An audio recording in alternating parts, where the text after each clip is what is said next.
So now, let's learn how to add and manage your team members and user permissions in Zapify.io.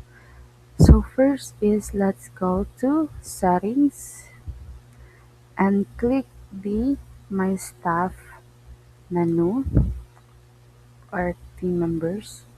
And here you can see the members.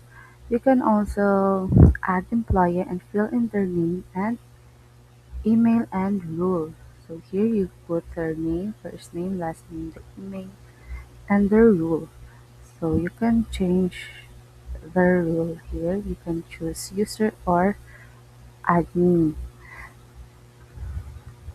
So you assign permissions based on what they need to access to. And the team members will receive an email invitation to join the sub accounts.